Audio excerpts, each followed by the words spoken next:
સરદાર વલ્લભભાઈ પટેલ સ્મારક ભવન શાહીબાગ ખાતે લાયન્સ ક્લબ ઓફ નરોડા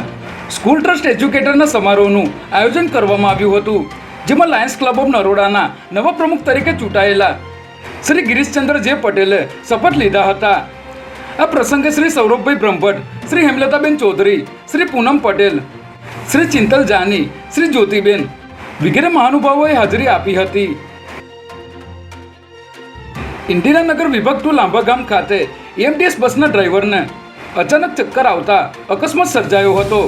જેમાં લાલ દરવાજાથી ઇન્દિરાનગર વિભાગ 2 સુધી ચાલતી બસ નંબર 22ના ડ્રાઈવરને અચાનક ચક્કર આવતા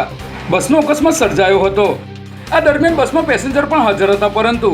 સદનસીબે કોઈ જાનહાની થઈ નથી, જ્યારે ડ્રાઈવરને 108 મારફતે તાત્કાલિક હોસ્પિટલ ખસેડાયો હતો. પાલનપુર નારી સંરક્ષણ કેન્દ્રમાં એક મહિલાએ તેના પતિને ફિલ્ડ ઓફિસરની કરાર આધારિત જગ્યા પર ભરતી કરવા માટે અરજી કરી હતી,